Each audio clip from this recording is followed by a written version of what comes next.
seated. Thank you.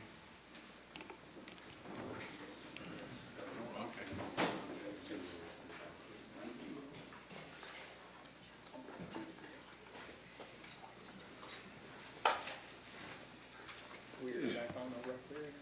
Yes. Okay. 11:37, we're back on the record. Mr. Westbury. Yes, Mr. Chairman. We call Judge Patty Walker Fitzgerald.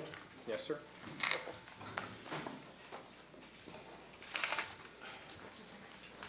Hello, Judge. Get situated and I'll swear you in. All right, Do you swear or affirm that you'll tell the truth, the whole truth, and nothing but the truth? I do. Thank you. Have a seat. Mr. Westbury? Thank you. Good morning. It's almost noontime, but not quite. Could you state your full name, please, for the commission? My name is Patricia Walker Fitzgerald. And I don't necessarily ask you for your home address, but where do you reside? Louisville, Kentucky. Now, can you give the members of the commission just some personal background on yourself, your education, your work history, any positions you've held? So we're introducing you to the commission, although I do think there are a few on the commission that probably know who you are. Yes, please. Well, I come from an Army family, so I started out living on Army posts, but we eventually settled in Louisville, and I've lived now in Kentucky most of my life. Went to high school in Louisville, and consider that to be home. I went to the University of Kentucky for undergraduate school and U of L Law School. I practiced law for 17 years before I became a judge. I was the first judge in Kentucky to take a seat with the commitment that I would go to our family court pilot project and stay a family court judge. That was in 1995, and I was on the bench for just a few months shy of 20 years. I was a family court judge the whole time, and during that time I was chief judge a good portion of the time. I retired in 2015 at the end of my term, and after that I did some work for the National Center for State Courts, and I also worked for the Casey Family Foundation. And with both of those programs, my job was to work with states that had large numbers of children in foster care. And specifically what I did was to go into their jurisdictions and help them analyze the systems process and make changes to how they did things so that they could improve the outcomes for children, get them through court faster, get them permanency that was in fact permanent, not a temporary placement, things of that sort. Right. And then now I'm simply working as a consultant on occasion. As part of your prior work experience, did you ever teach training sessions to other family court judges? Yes. Can you tell the commission, please, what you've done there? All right. I probably started doing the training in family law locally in Jefferson County, but in 1997 I started doing training for the National Council of Juvenile and Family Court Judges. They have a judicial college in Reno where there's a week-long dependency institute for judges where they go and they spend a week doing nothing but analyzing a sample case and then learning other issues such as attachment and bonding, talking about the role of judge, things like that. And I taught at that college once, sometimes twice a year for close to 15 years. And I also did a lot of training for the council so that if they needed a training at a judicial college in Mississippi, I would go there. Or if they needed a training in another state, I would travel around the country doing training. I also did training for Kentucky judges. I was on the Judicial Education Committee for a while, and we had a faculty excellence program for a while under Judge Adams. So I helped draft part of the bench book, the sections on Dom Rel. So I was very active in that sort of thing. I've done training for other organizations, but most of my work has been through the National Council until the last 5 years. And with Casey Family Programs, I was a big part of my job involved setting up and either conducting or orchestrating the training. Thank you. Have you ever had an opportunity to mentor other family court judges from time to time through the years? When we first started family court, we had mentors. The program was inconsistent in terms of its effectiveness. You had some judges and mentees who really bonded and spent a lot of time working on the issues. Some of the mentees would come up and observe court for the mentor judge. The mentor judges would go down and observe court. We had others who simply were not involved. But I did do some mentoring of judges in that sense. And then when I was with Casey,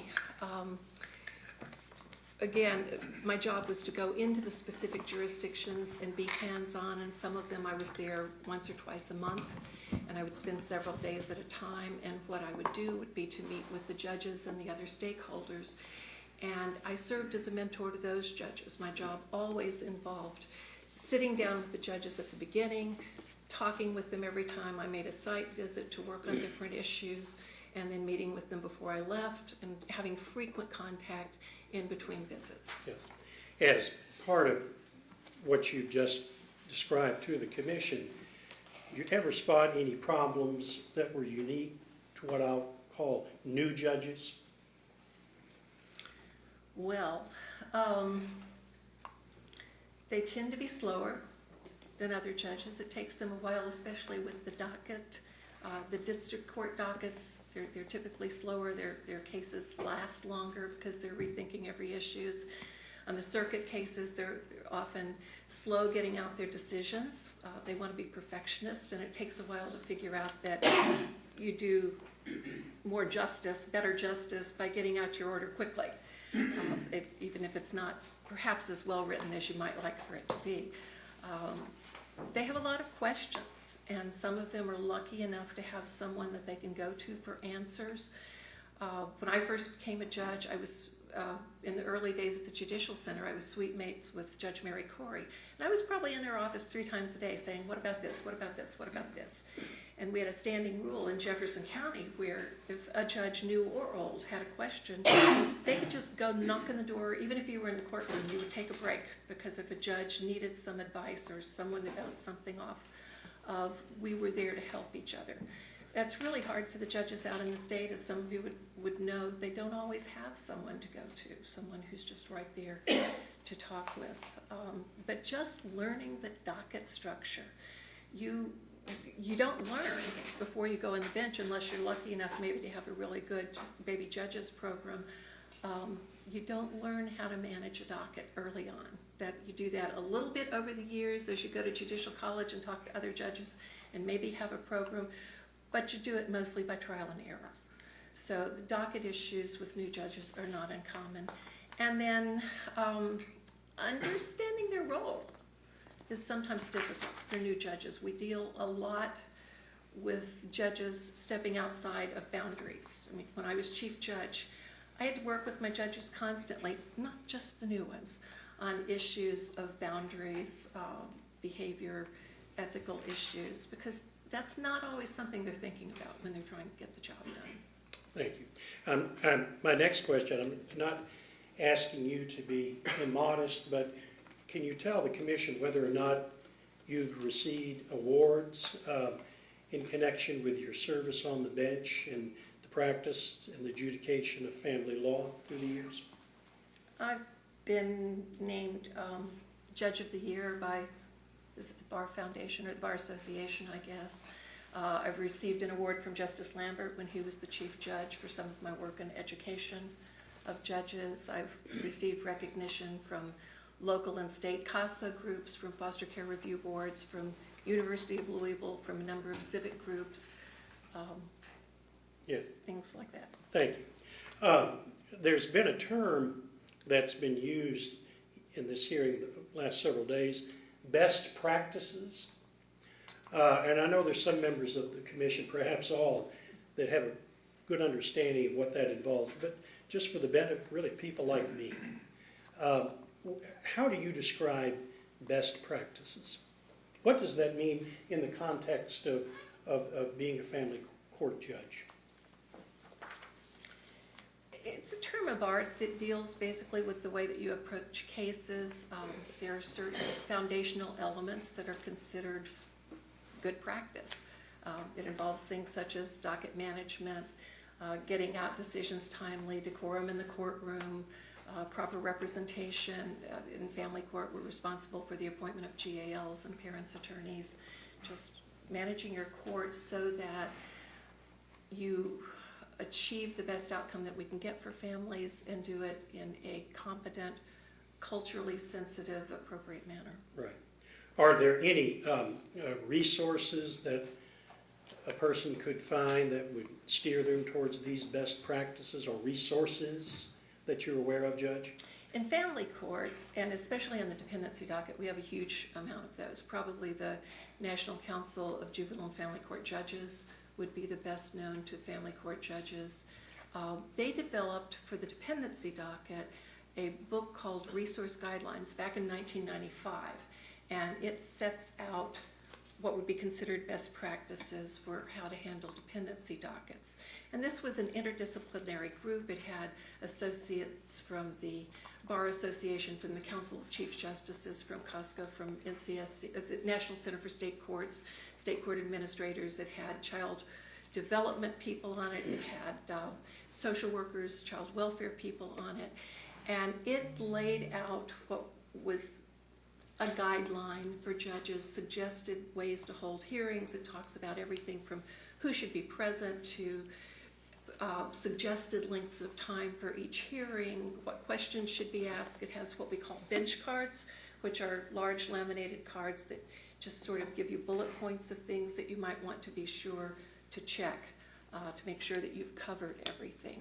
The resource guidelines were actually used by Congress when they wrote the Adoption Safe Family Act in 1997, and they incorporated a number of the principles from the resource guidelines into that law. And then the regs came out in 2000 for ASFA. The resource guidelines were later amended. There are 2 later books that came out afterwards, and we train heavily from those documents when we train judges. Thank you again. Shifting just a little bit, Judge Fitzgerald, one of the topics that this commission has heard a fair amount about over the last few days is what I'll call the tension or the friction between the cabinet and, in this case, Judge Gordon. Okay. My first question, in your experience, is that a unique situation, or do you have any perspective on whether this is a problem throughout family courts that you worked in and become aware of? I've seen that all across Kentucky, and I've seen it all across the nation. It's one of the big things that we have to work on. Historically, judges and the cabinet don't talk except in court. And many of the issues that we encounter in court are really systemic issues. And the only way to address those issues is to get everybody together and talk about it. So one of the elements that is pushed by the National Council and a number of other groups is collaboration, to have meetings of all the stakeholders involved, to talk about what their common issues are, and to try to overcome some of the common barriers that they face. There are some cabinet and agency people who welcome this type of collaboration. There are others who take offense and see it as a judge getting in their business. I once, when I was with Casey, I met with the head of an agency in Wisconsin, and she said to me, "I've done this job 30 years. The judges rotate. I don't need to talk to them because if they're not doing what I like, they're just going to rotate out." And that was her attitude. Do not need to work with the judges. It's not uncommon to run into that. And we see it at the other end. We see judges who say, "I don't need to talk to the cabinet," or who think that it's an inappropriate role for a judge. Yeah. You mentioned stakeholder meetings just a moment ago in your testimony. Can you tell us what, again, for the benefit of people like me, what do stakeholder meetings mean? A stakeholder meeting means that you bring together all the people who are involved in the dependency docket, or in your entire docket. In Jefferson County, we have, and a number of counties around the state, we have a dependency subcommittee, a divorce subcommittee, a paternity subcommittee, and you have different meetings for each of those groups of people, as well as some overall meetings where you bring them all together. But you bring, for dependency, you would bring together the school board, the mental health people. We have our sheriffs, our clerks, the cabinet people, and you might have several cabinet people because workers have different positions. So you might have someone from intake, someone from ongoing, someone from adoptions. You have the attorneys in the various roles, just anybody that you can think of that has regular involvement with the families or advocates on behalf of the families or prosecutes them. And you bring them together to talk about systemic issues. So it might be something as simple as service of process. And we identify who can fix the issue and give them the assignment, or they willingly offer to do it. And so we'll say, this notice is not getting to these people, this service issue has been a problem, reports are not getting in on time, whatever is coming up as problems. And we see some of our best collaborations coming out of that. It was at a meeting like that where we had a local mental health representative say, you know, we could bring someone down to the courthouse and have them present so that there's someone there if you need an on-site assessment or to help facilitate appointments or to let you know what service is going to be most appropriate for this person. So it's a collaborative problem-solving approach. Right. One of the allegations in this complaint, charge, that's been discussed for a number of days, a situation where Judge Gordon was to have imposed a monetary fine on the cabinet supervisors and caseworkers for filing late reports. I believe it was a $15 fine that was imposed. I think we're all in agreement that later withdrawn, and that's not really my question. But fining or sanctioning the cabinet, you know, a family court judge doing it. And again, for the benefit of those of us who have not lived in this practice, is that something that has happened before, based on your experience? A lot. What do you mean by a lot? Just run with it, please, Judge, if you could. You know, judges get frustrated with the fact that our work, especially on the dependency docket, is impeded by things not happening the way they're supposed to. We don't get reports on time. Workers aren't in court because they're doing something else. Things just haven't been done that are supposed to be done. In fact, studies show that the majority of the casework that happens in a court case on the dependency docket happens 7 to 10 days before a court hearing. So if you never have court hearings, things just don't get done. And that is, again, for systemic reasons. Our workers are typically, you've heard from many people, I'm sure, they're overworked, they're underpaid, they're undertrained in many cases. They just don't have time to do it all. But the judges are sitting there with a very real problem, which is, I can't do my job if you don't do yours, if I don't have this information. So they turn, and again, I've seen this across the state here, I've seen it across the nation. It's one of the things that we spend a lot of time talking about when we do CANI, the Child Abuse Institute. How do you get these things fixed to the extent that we can fix it when it's really a resource issue without holding people in contempt? And judges, that's just the way they think, that if somebody doesn't do what you've ordered, you hold them in contempt. I was in Reno at a meeting. I was on the board of directors of the National Council of Juvenile and Family Court Judges. I'm in the middle of the meeting when I got a call from a regional administrator in Louisville. And she had a worker that a judge had put in jail. And this worker's egregious behavior had been that he was asked by another county to do a courtesy home visit. What that means is they were thinking of placing a child with someone in Louisville. He was asked to go out to the home, run a records check, make sure that this would be an appropriate home. He did the home study. He sent in the report in a timely manner. He also sent a note saying, I'm so very sorry, I can't be there. He wasn't before the court, but he said, I can't be there. And but I have an obligation to be in Jefferson County Court where I had a hearing already scheduled, but here's my phone number, and if you all have any questions, you can call me. The judge put the man in jail. he was so traumatized that he quit, and he was a good worker. So we see that type of thing all too often. And my understanding, if I may, I believe Judge Gordon was actually, that it was suggested to her by a sitting judge that that is something that she could do.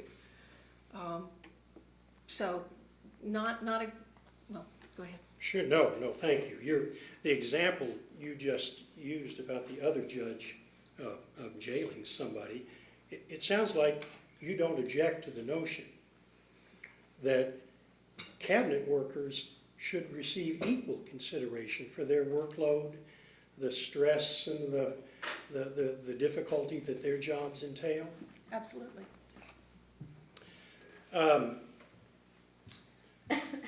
Are you, as part of what we've asked you to do in getting ready for your testimony here today, did you look and become informed generally about the circumstances under Judge Gordon imposing the $15 fine against the workers for failure to do late reports? My understanding is that it was something that was discussed, that she advised everybody that she was going to do it, and that she did in fact do it on one occasion, and then was made aware that that was not the most appropriate or best way to handle it, and immediately stopped the practice. Now, just to be clear,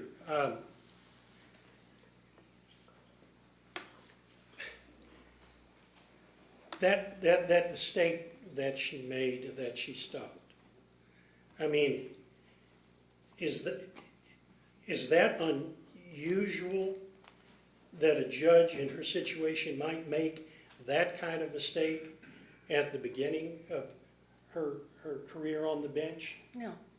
Why would that be?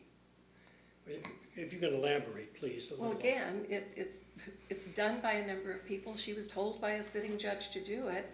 And again, over time, we learn things. We have a great judicial college. Some of you here do the training. Judges get training on that over time, but they don't necessarily get it before they go on the bench, unless they're lucky enough to come in at a certain time where they get to go to what we call baby judges college. And they might talk about things like this at baby judges college, but not always. It might be several years before a new judge gets to go to training, depending on a variety of circumstances, whether they're available. So they're dealing with that without having specific training from a judicial standpoint. And the other factor that I think is involved here is how much trial work they actually did. A lot of lawyers and lawyers who become judges have never really dealt with the issue of contempt. And I know that we have training for judges where we talk about the difference between civil and criminal contempt and what is the proper way to hold someone in contempt. But new judges often don't know that. And I'm not trying to excuse lack of knowledge of the law. I know some of you will immediately say we're obligated to know the law, but we don't know everything the minute we get on the bench. We don't know everything after 20 years. At least I didn't. I still had to hit the books. I still found things that had never come in front of me. What you've told the commission that you have taught, mentored judges. What do you do? How do you advise judges about the alternatives for sanctions? For the sort of things that I've heard from out of Davis County, there are, again, resource issues. They're systemic issues. You may have the occasional worker who just doesn't do a job properly. So those are two different issues. For the systemic issues, something that is available now is to have a finding that something was not done and withhold reasonable efforts. As part of our jobs in dependency cases, if a child has been removed or we're looking at removal, we have to make a decision, make a finding as to whether reasonable efforts were made to keep a child at home or to get a child back home if they've been removed, or if they aren't getting home in a reasonable period of time, then to start looking at another permanent home. So we have to look at what services were done and how the cabinet performed those services. If we think that they didn't do things properly, we can withhold a finding of reasonable efforts. And that has a financial impact on the state because the feds routinely do an audit. A significant percentage of money that pays for children's stay in foster care comes from the federal government. The last time I checked, 76% of the per diem for any child in foster care came from the feds. So what they do is they do an audit of a certain number of cases. If they find non-compliance in some of those cases, then whatever percentage of cases that they have audited, they take that percentage of the non-compliance and they ding the state for that percentage of money from their total allotment. So states have lost several $1 million as a result of an audit like that. So we train them to do that. And then I'm sorry, the other side of that is if you've got a worker who really is underperforming or not performing properly, et cetera, we recommend dealing with that, not by holding them in contempt, but working out a way with your local cabinet folks to get that information to their supervisors. So for example, we always have, and I think many of the courts do, a cabinet liaison in the courtroom who is there to troubleshoot. So if a worker has a car problem on the way in, this person can step in and provide the report, let the worker know later what happened in court, and they report back any problems that we have. So I would simply say to that person, please make a note that this report was not done timely, and if the worker did not have a reason. I mean, sometimes they have reasons. Sure. Judge Fitzgerald, do you know what training, if any, Judge Gordon would have had on these topics prior to her taking that family court seat back in 2016? On any of these topics? Yeah, you've worked the file, you know generally. Do you know if she had received any of the kind of training that you've been testifying to, mentoring? What was her experience level? Well, I know that she came in midterm, so she did not get to go to Baby Judges College. So she didn't have any judicial training before she went on the bench. She had attended a couple of trainings that we did on best practices in Owensboro. For example, we did a training on kids in court when she was a guardian ad litem, and she attended that training, but it's very different than the things we're talking about here. Right. And again, she was a new judge. And she was a new judge. Shifting just a little bit, GAL appointments, guardian ad litem appointments. I'd like to ask you some questions about that because that's been a topic of this hearing. First, do family court judges have any statutory authority over the GAL appointment list? Again, forgive me, you know I'm not a family practitioner, but describe what they can and cannot do. In terms of who they appoint? Yeah, or who's on the list, what discretion do they have, if that's the right word? Well, until 2020, they had absolute discretion. The statute simply says the judge shall appoint. We appoint counsel. Some areas had rotating lists, some did not. We, for example, in Jefferson County, and I'm sorry to keep talking about Jefferson County. I'm not saying it's the right place to be all end all. I'm only saying it's a known quantity so I can tell you how it was done there. And some people liked what we did and some people didn't. So I'm not using it as an example to say it's best, but just this was one way of doing things. So we had gone to a designated list where we had a limited number of people who handled the dependency cases for several reasons. And we did this way back in '85. I was a guardian ad litem for 10 years before I went on the bench. We did it because when we had the rotating list, we got people who didn't have a clue what they were doing in that court. We got the guys who were running over from criminal court, and they wanted to treat everything like a criminal case. They wanted to plead people out or stretch things out forever so they could try to get the case dismissed, which does not serve the families.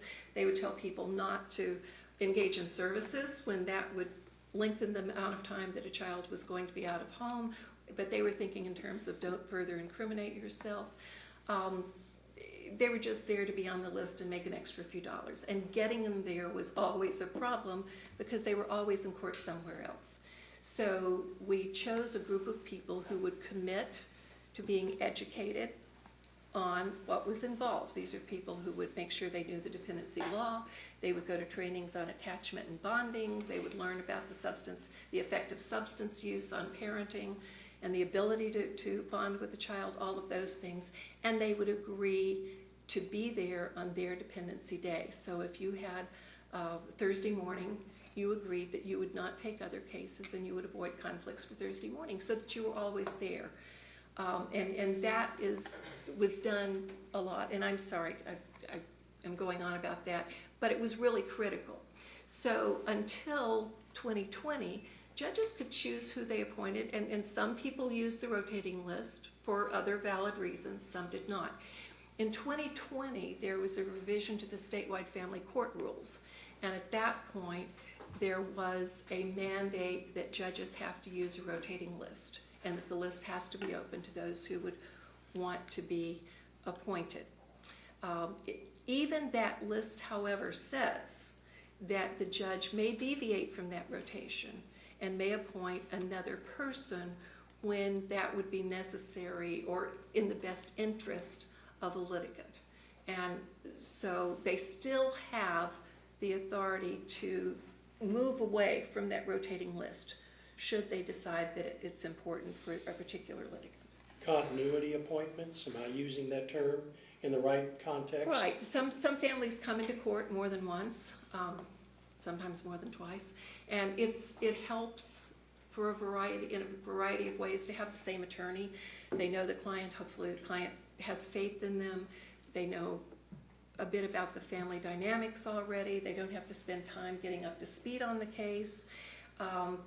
And it's very important. Kentucky was one of the first places where we started doing continuity attorneys or continuity appointments for attorneys and received national recognition for that because everybody decided that's a best practice and it's now incorporated into various and sundry reports. But I was going to go on and just say why you might deviate from the rotating list. Why? What are some circumstances that's been an issue in this hearing? Well, you have to deviate periodically for a variety of reasons. You might have an attorney who has a specialty.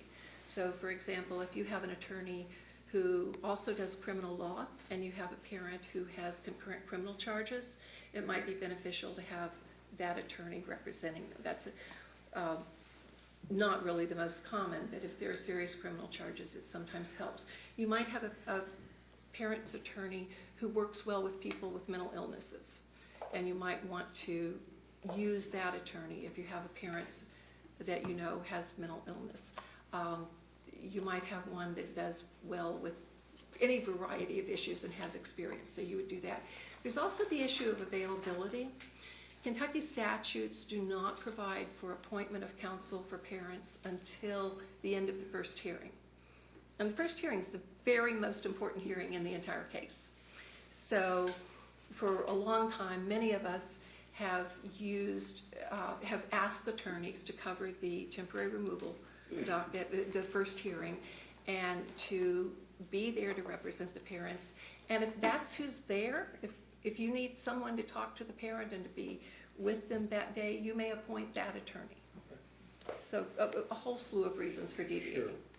Are you aware, in your experience, situations where a GAL attorney, she or he might have a pause in their appointments?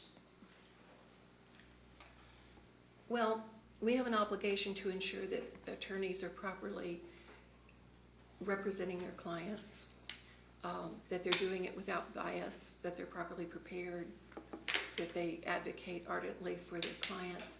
In fact, I should go back to the rule that was passed in 2020. It actually says that a judge shall remove or may suspend appointments for an attorney who does not comply with the ethical standards that are adopted for those attorneys.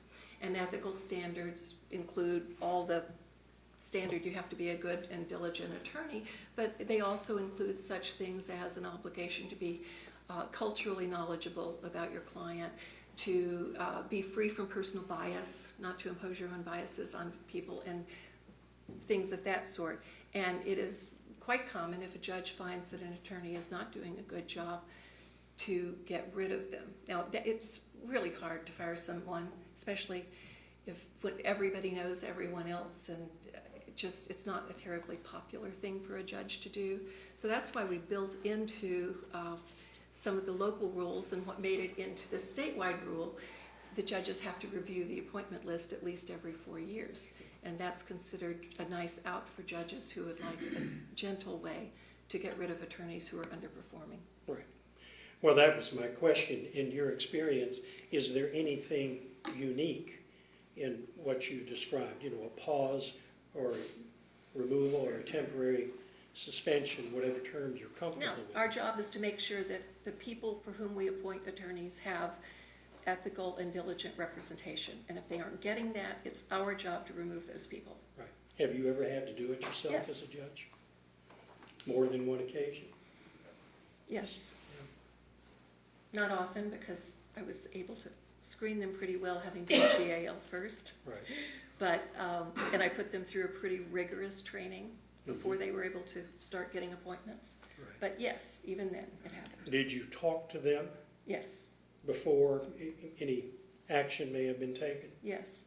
And I should add, I talk to my GALs and parents' attorneys now and then anyway, because we all periodically get complaints, just like not everybody likes everything we judges do. Not everyone likes things that their attorneys do. So I would receive complaints from, actually mostly from cabinet workers. He or she was mean to me.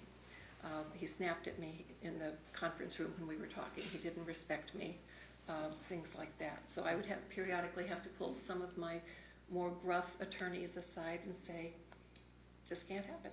Sure. Are you aware, Judge Fitzgerald, of situations where attorneys complain that some other GAL attorneys are receiving more appointments than they are? Can you? You're I nodding actually your head had yes. an attorney that happened with, and she was one of, I had a designated number of attorneys in my court. I only had 3 children's attorneys and 4 parents' attorneys.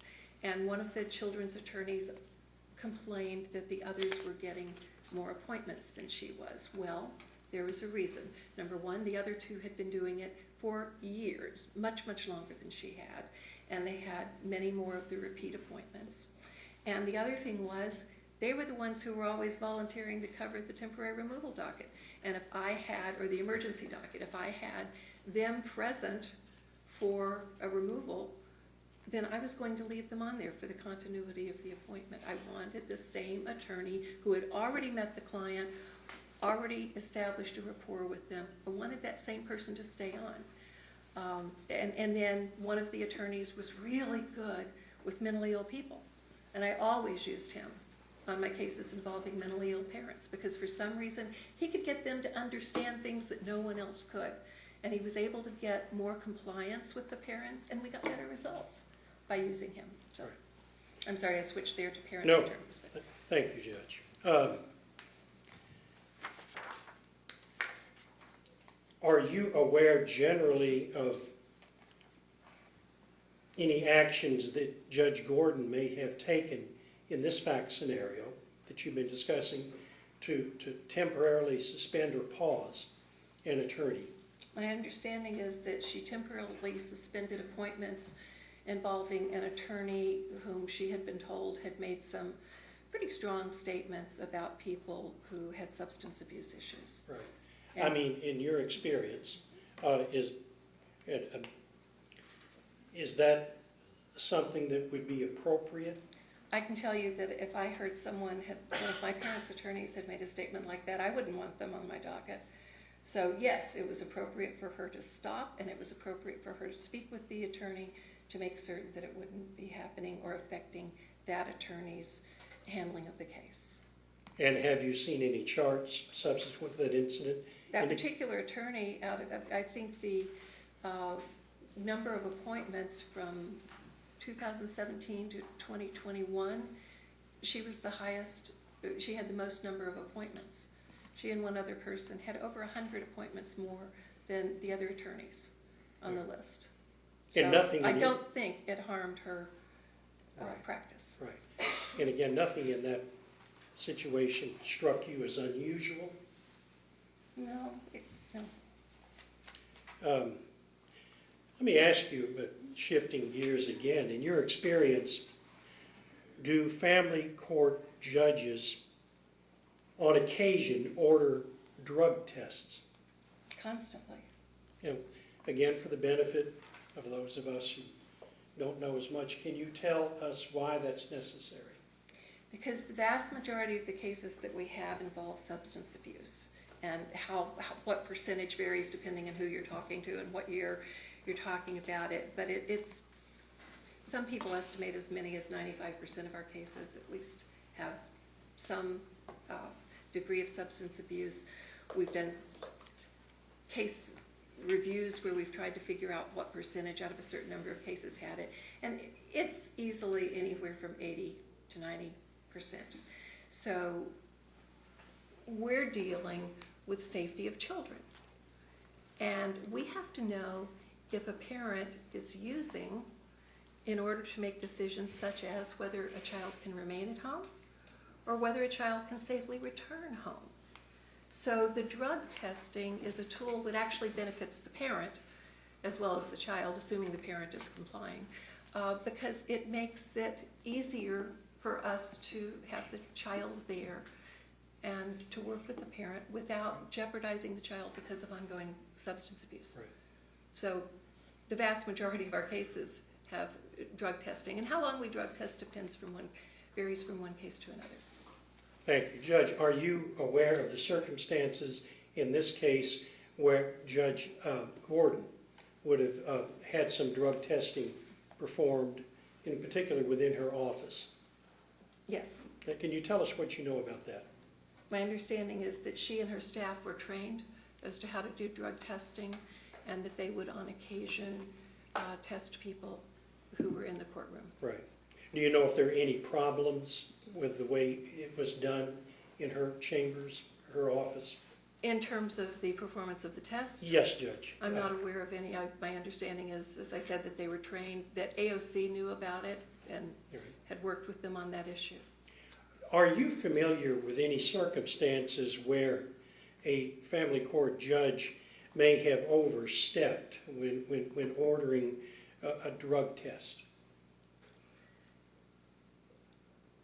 I think probably as much as in any other area, we're going to have judges in this area getting close to some of the lines, because they're trying to get, we deal with these people nonstop, some of them for years, and we're trying to get results that will benefit the family. And again, I'm not making excuses for that, but I'm saying there are many opportunities. But people think everyone should be drug tested. I remember being at a statewide rules committee meeting one time when we were looking at the truancy docket rules, and there was a judge who routinely ordered the parents of kids who were in court on truancy petitions to be drug tested. And this judge was lobbying for us to put that in the rules. And others of us were going, no, you can't do that. The parents are not the party, it is the child. And there was a huge discussion on it, and finally Justice Noble, who was chairing the committee meeting, had to look at this judge and say, you just can't do that, we're not putting it in the rules, we're not going there. So there's a thought that it benefits everybody, therefore we should always do it. Right. And what are the proper ways to deal with situations like where maybe a judge has overstepped in her or his ordering of a drug test? What typically can be done to rectify that? Well, clearly it depends on a couple of factors. It depends on the nature and the degree of the overstepping, and it depends on the judge's willingness to learn and correct behavior. I've seen judges who do something not realizing that what they're doing is perhaps not appropriate or is not consistent with the law. And when that is called to their attention, they immediately stop that practice and find another way to do it. There are other judges who just don't learn and will continue to do things that they realize they shouldn't continue to do, and that's when it's an issue. I mean, it's always an issue, but I'll take a judge that's willing to learn and make changes and work with that person over a judge who just doesn't care and is going to do what he or she wants no matter what. Let me go back to something I can't remember if I asked you, but the theme is imposition of a sanction on a cabinet worker by a family court judge. There's been testimony offered in this hearing that Judge Gordon may have ordered a 7 a.m. hearing, a show cause hearing, to a cabinet worker. And my question, if you could testify to the commission, is that something that is highly unique, or have you had any prior experience or knowledge? It's not at all unique. We have 7 areas of jurisdiction in family court, and most of those areas have timelines that have to be met. We have to get the cases in and make decisions within a certain period of time. Our dockets, our days are pretty packed, so we don't always have time to fit in a quick hearing of some sort like that. Mm-hmm. And it's not uncommon. We used to have a couple of judges that I worked with who would routinely say, okay, if you want to do this, I'm here at 7 o'clock in the morning, you can be in my courtroom and we'll have the hearing then. I was a later in the day kind of person, and I'd say if you want your late hearing, you can come in at the end of the day, or if you want your quick hearing. But we have to find a way to fit them in, and on many of the days, on our district docket days, we often don't have a lunch break, so, or if it is, it's not long enough for a hearing, so you have to do the hearings when you can. I've offered folks Saturdays before, not often, and we never did it, but it has been done. Yeah, but within the context of show cause hearings, early morning, have you seen that in your practice? Yes. Yeah, could you expand on that just a little bit, please? Well, again, it's generally made when something has to be decided quickly, and you've just got to find a time to fit it in.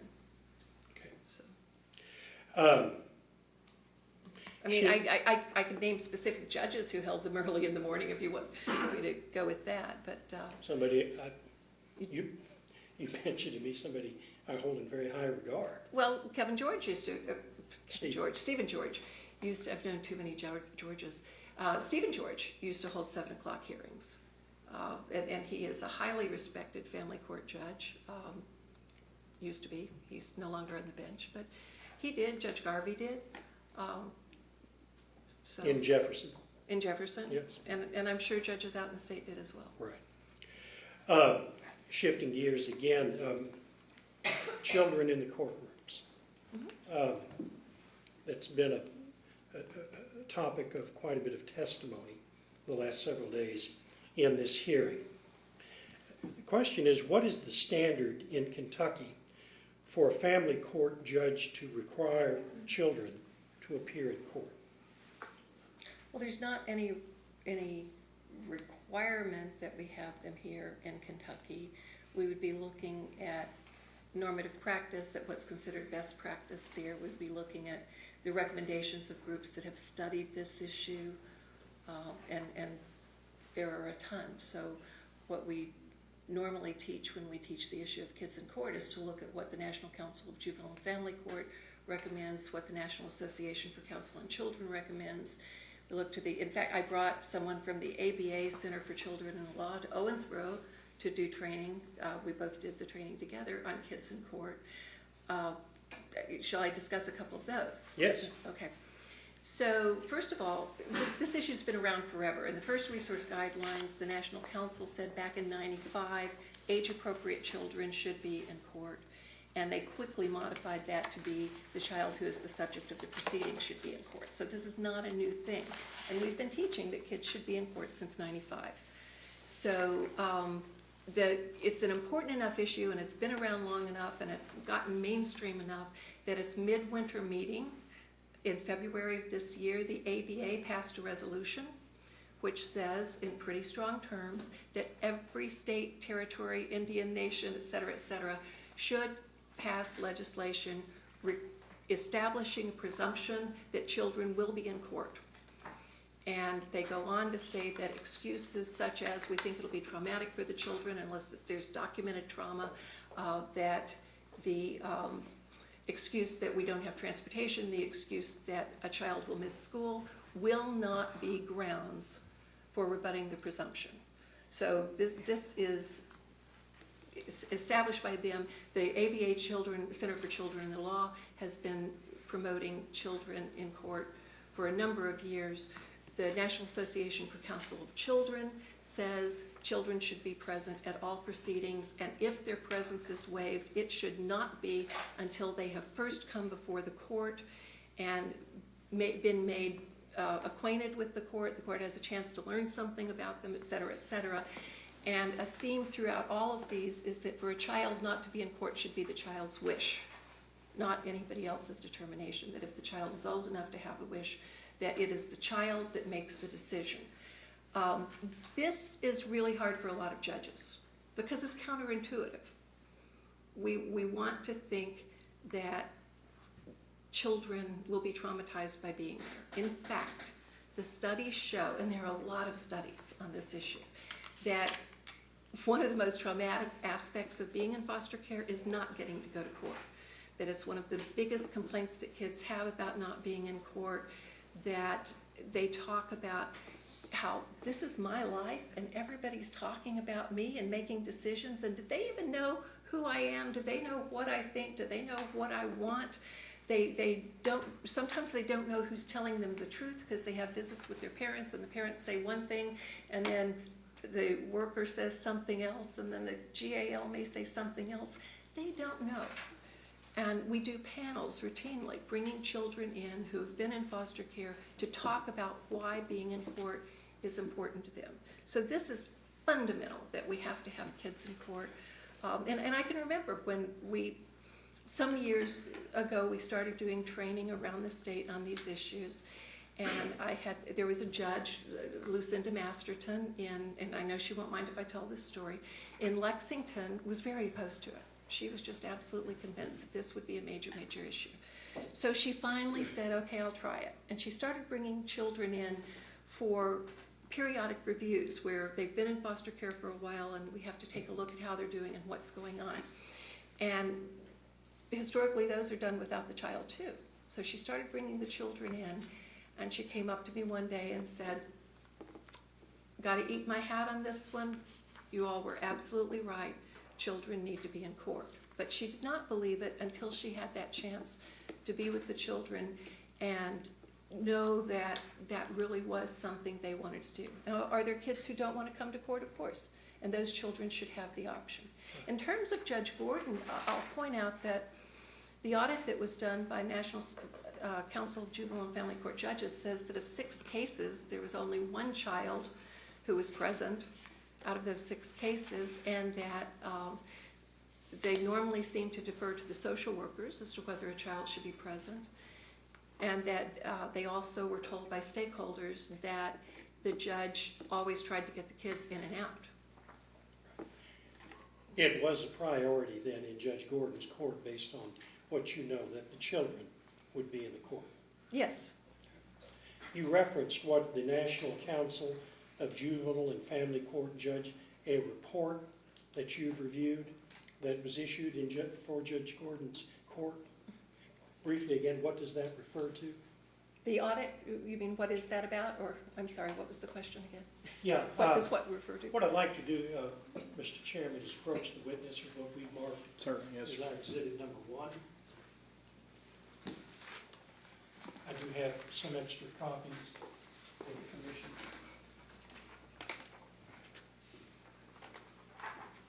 So we're going to mark this Gordon. Yeah, number 1, Gordon, number 1. Judge Fitzgerald, could you take a look at that and tell us what that is?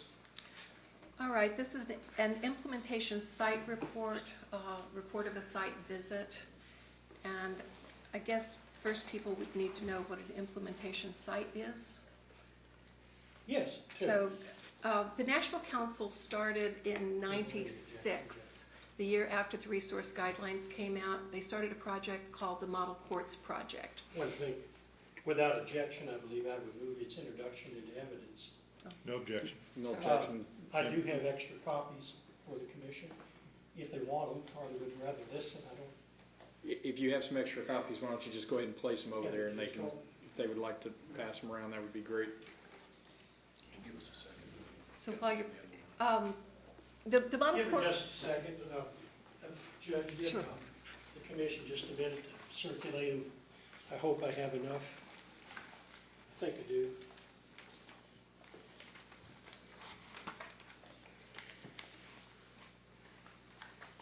Again, these were findings that were made specific to Judge Gordon's Correct. family court. Okay. Judge, you all want a minute to look at it before I question, or? Okay. They said, go forward. all right. Tell us what we're looking at with Judge Gordon Exhibit Number 1. All right, so this is a program that started out, it was first called Model Courts, and they later changed the term to be implementation sites. And an implementation site is one of just a few courts chosen from around the country that agrees to try to model the principles and the practices of the resource guidelines. So they say, we have some specific things that we would like to try to improve. We agree to do interagency collaboration. We agree to try to model the best practices as set out in the guidelines. We agree that we will periodically review our work. We'll assess it. We'll decide what's working and what's not. And we will share what we learn with other courts. So this program, as I said, has been around since '96. Louisville was one of the first 9 model courts in the country. And so I'm very, very familiar with this program. I also used to be on the Permanency Advisory Committee for the National Council of Juvenile and Family Court Judges, which oversaw this program. So I have seen a lot of these reports. In fact, Melissa Geller, who was one of the people present and participated in it, used to be our site coordinator Right. when we were model court. And I've seen a bunch of these reports, and the reason I'm focusing on that is to emphasize some things I'm going to say about it.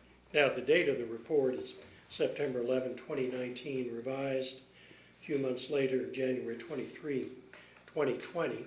And I didn't mean to cut you off, but what parts, if you can, of the report would be relevant to Judge Gordon and these issues before this commission? Okay.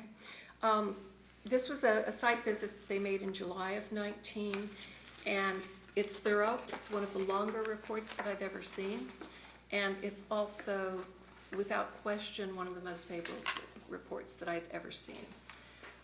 What they do for these assessments is they come into a court system for 2 or 3 days, and they spend time talking with the judge. They talk with all the stakeholders, so they would have talked to a variety of attorneys, they would have talked to social workers, they would have talked to staff, to try to get their ideas of what's going well and what's not going well. And then they actually sit in court and observe. And when they finish, they write a report. And this is in the context of what's happening with best practices, with collaboration, with innovative changes to the court system. What is this court doing to improve the way it does things?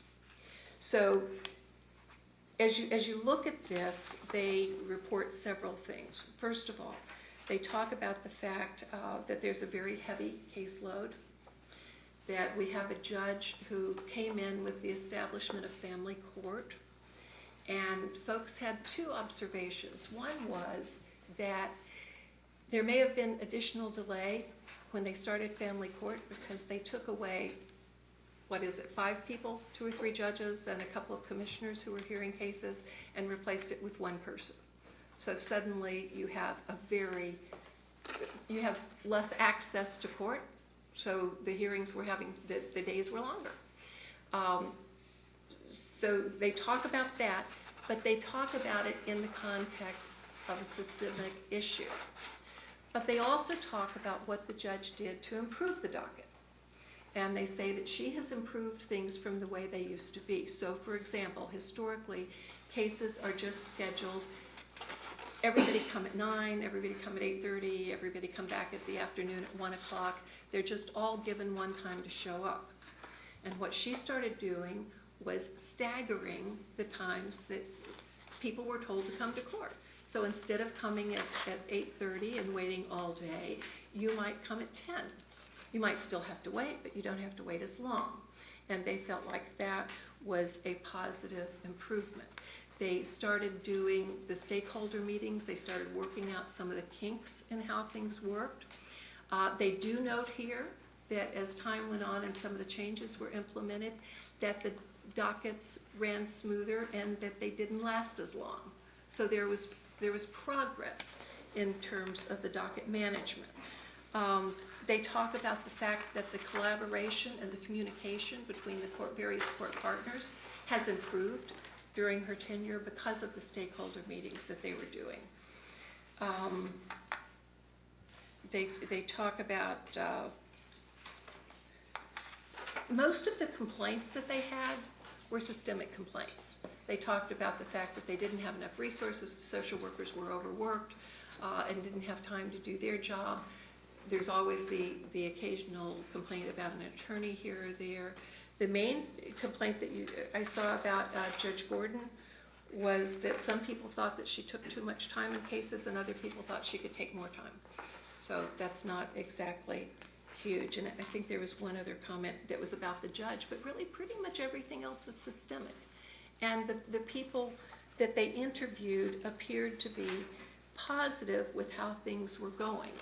What they wanted to do was change the law. They wanted more resources so things could move better.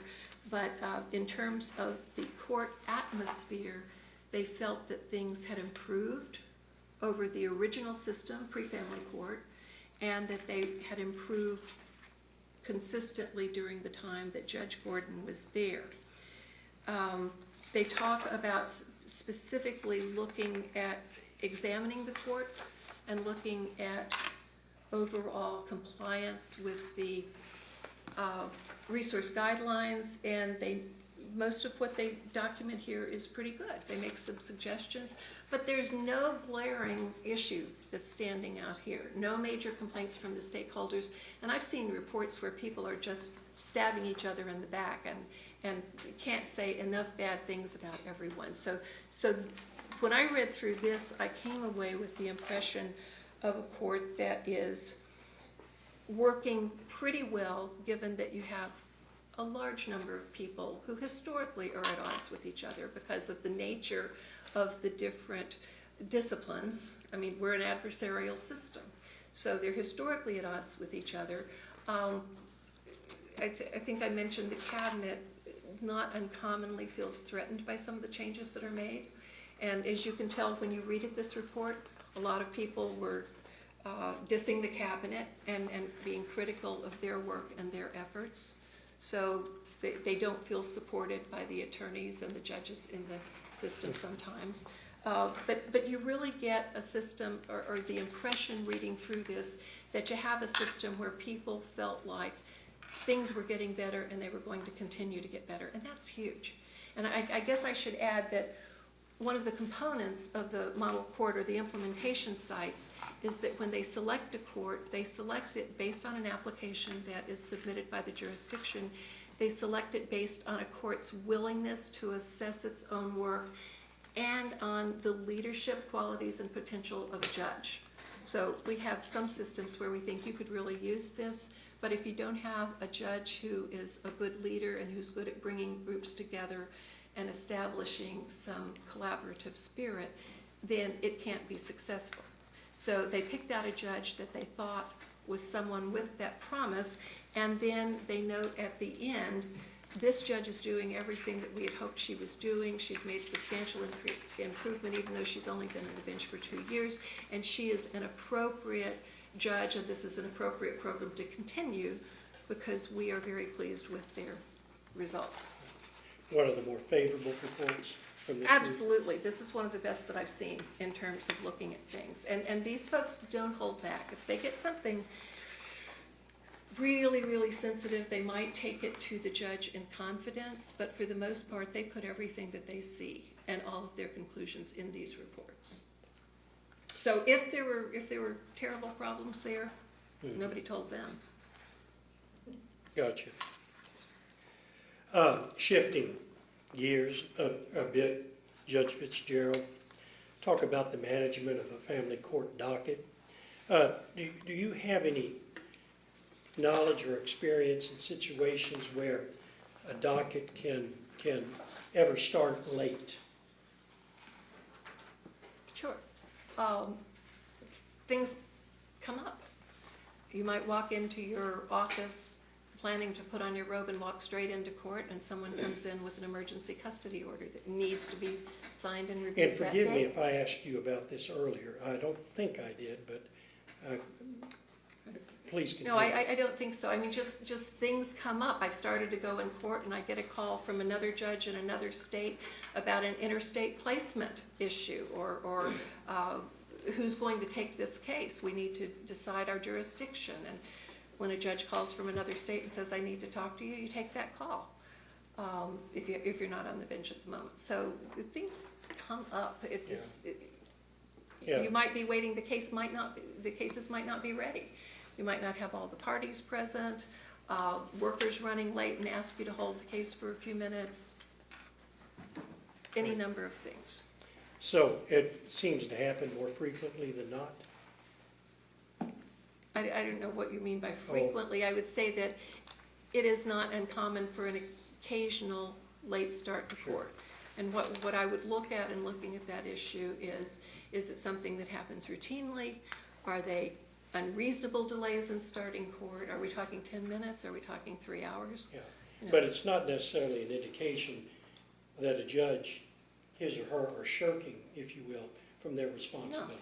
No, I've had to delay court a few minutes because I was chief judge and when you're the only judge in the county, then doing that case, you're gonna be the chief judge for your type of court, obviously. So people come to you with some sort of issue that needs to be dealt with immediately, all sorts of things.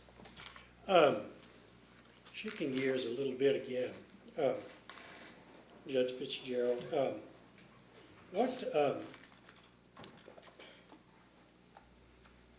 how do you view the responsibilities of a guardian ad litem, a GAL, in your mind? Remember, you're addressing a guy like me that has never practiced in this area. What does a GAL do? What are they expected to do? A guardian ad litem in Kentucky, because not all states have attorneys who are guardians ad litem. We were actually one of the very first ones in the country to appoint both guardians ad litem and parents counsel for parents. That was done back in the '85 revision of the juvenile code. So we've had that for a long time. The guardian ad litem in Kentucky is an attorney who represents the best interests of the child in court. It's their responsibility to get acquainted with the child, to make sure that they know the child's wishes if that's an age-appropriate thing. They're responsible for making sure to bring to the court's attention if a child is not receiving needed services. They're to argue for what appears to be best for the child in terms of should this child be at home? Should this child be having contact with various family members? Should this child be returned, or is custody with someone else more appropriate? They're there to try to make sure that we get the right result for the child. They are the child's advocate. There has been some testimony offered about boundaries with regard to GALs. What sort of boundaries should be observed by the GAL in terms of the child that they are representing?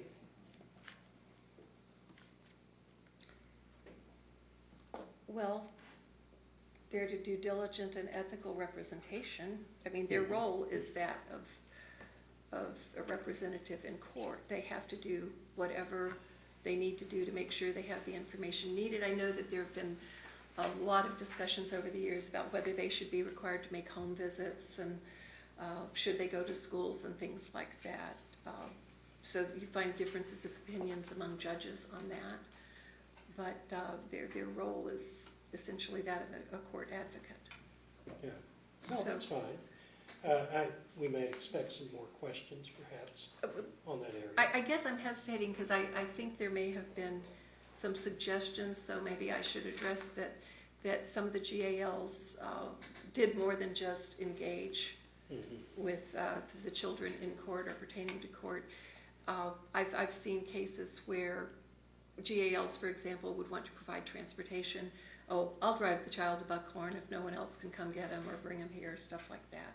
And so there's occasionally a discussion of, does the GAL do things other than strict representation in court?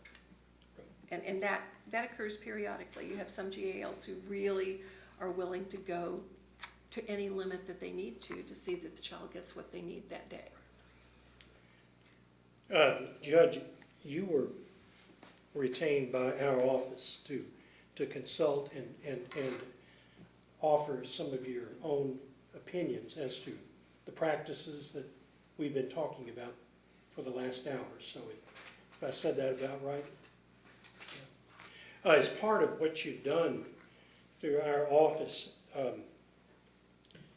have you had an occasion to spend some time with Judge Gordon? I have.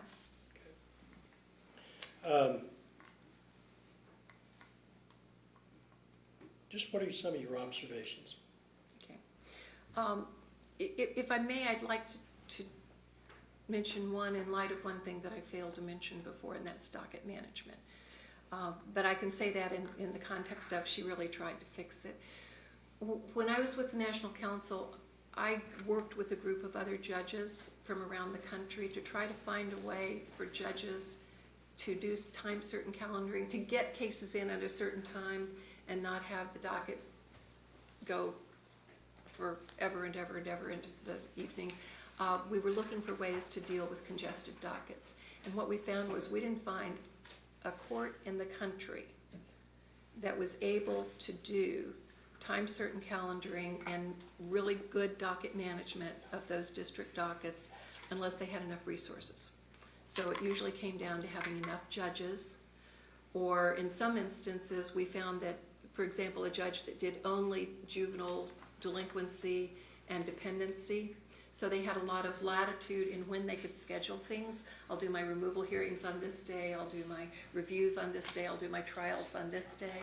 A few of them were able to do it, but we didn't come up with any solutions or even recommendations for ways to deal with heavy, heavy dockets where you've just got one judge slugging through that incredible number of cases. And so I'll start with that because the fact that she moved to time certain calendaring and was trying to find ways to deal with the docket, such as using agreed orders that people wrote up in a conference before they came into court, by using mediation, by using case conferencing before the hearings. Those are all excellent efforts by a judge to streamline the management of the docket so that you have time that you need to spend available on those cases that require it. That's pretty typical of what I saw of her. What I saw was, in terms of having read a good bit of the documentation, and in my talks with her, I saw a new judge who came in having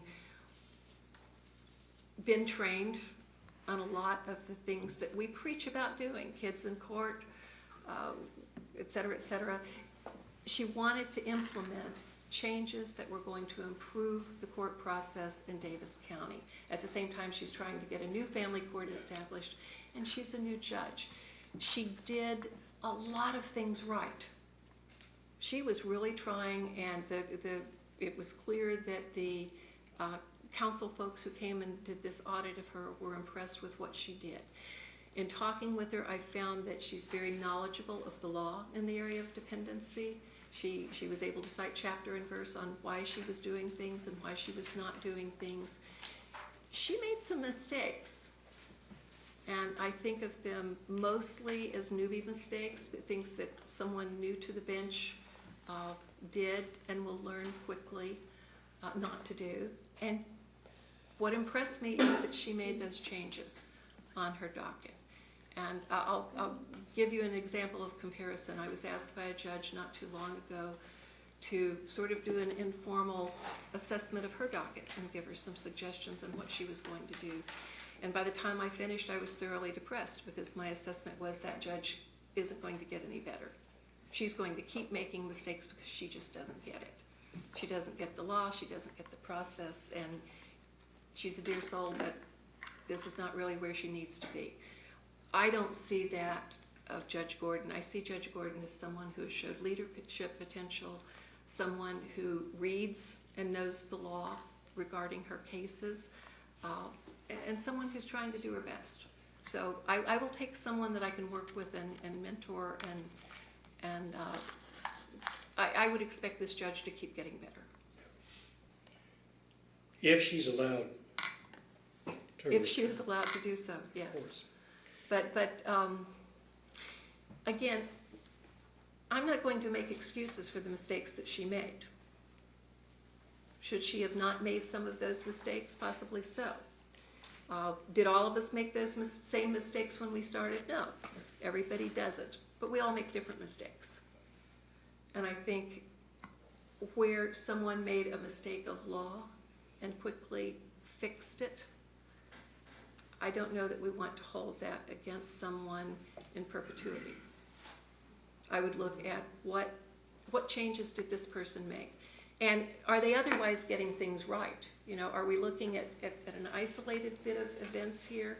And most of what I see in this complaint, it's all pretty linked. There are really not that many issues here. It's certain behavior that happened in several occasions was fixed and moved on.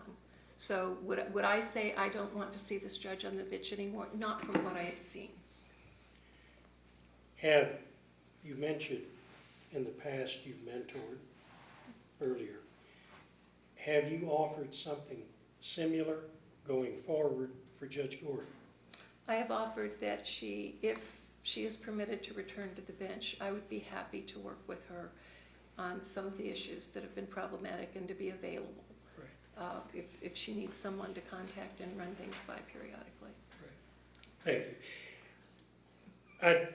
You were not asked to pass or review on, I'll call them the personal circumstances, yes, in her life that expanded over into her service as a judge. But I think you're generally aware of what some of those issues are, texts and phone calls, things of that nature. Yes. Okay. Here's my question. The time that you've spent with Judge Julia Gordon, do you think she has the capacity as a person and a person to recognize when she's strayed out of her lane and made a mistake?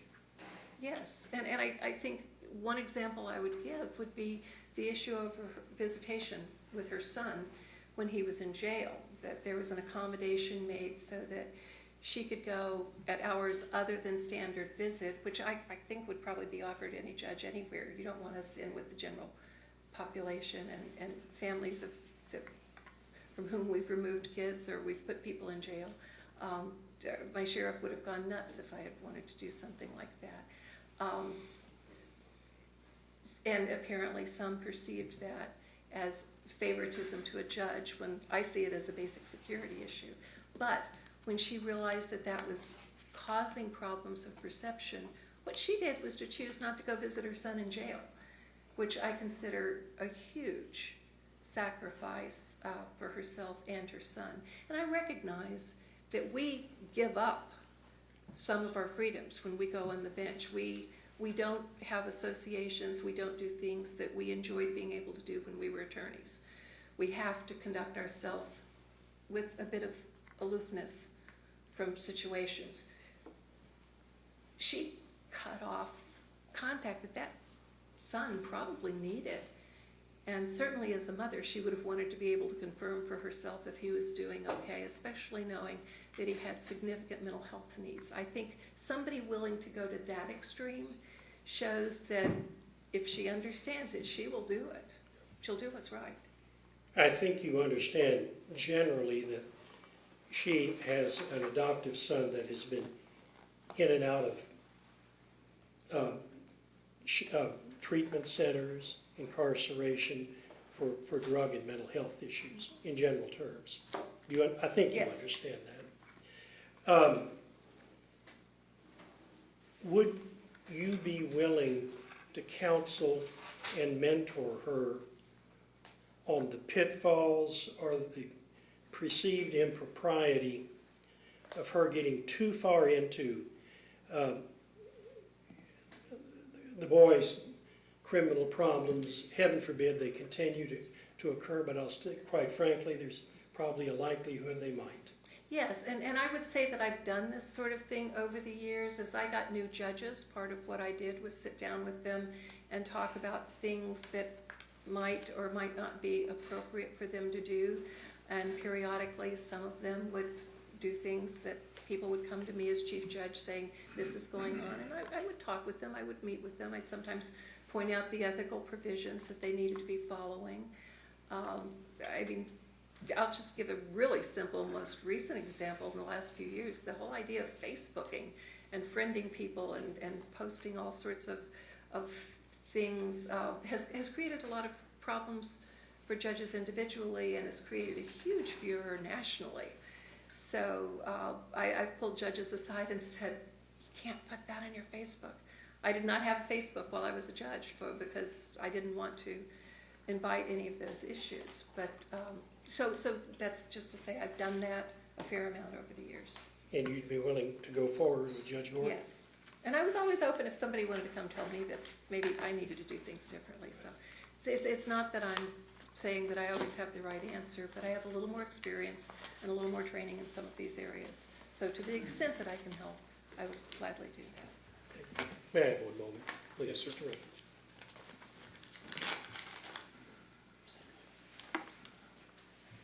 Thank you, Judge Fitzgerald.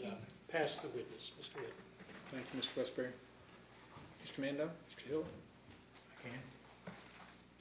I've got a little bit, so I'll try and get through this as expeditiously as possible. Thank you. Good afternoon, Judge. I think Good we met afternoon. just as you walked into the courtroom. My name's Jeff Mando, and I have the privilege of serving as counsel for the commission. A few basics that I want to make sure we agree on. As a family court judge in Kentucky, you're subject to the same canons that every other judge, district Absolutely. judge, circuit judge, court of appeals judge, and Supreme Court justice is. Is that correct? Correct. Right. And one of those canons is that a judge has to avoid any acts of impropriety, correct? Correct. And also you understand that in addition to that, it's not only not engaging in an act of impropriety, but the appearance of impropriety that a judge has to refrain and really strive to avoid doing, correct? Correct. Right. And the reason we do that is because we need to instill public confidence in that what the judges are doing are fair, impartial, and independent. Do you agree with that? I do. Okay. So when you talk about looking at this record and the materials that Mr. Westbury provided to you, I heard you say that the things that you viewed Judge Gordon doing were mistakes, okay? Can you identify what those mistakes are? Because I want to make sure I understand what you deem a mistake and what I believe to be something more egregious. Okay. I was looking at those things that I was asked to discuss, which involved the dependency docket and the management of that.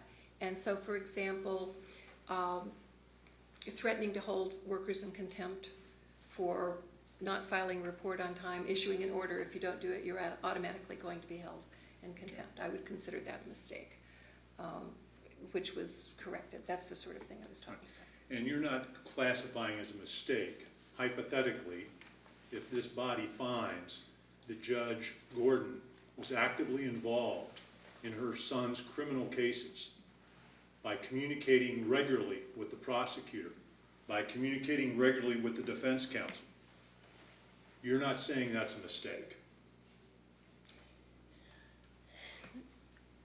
And I'm talking about hundreds of text messages with those individuals involving her son's cases.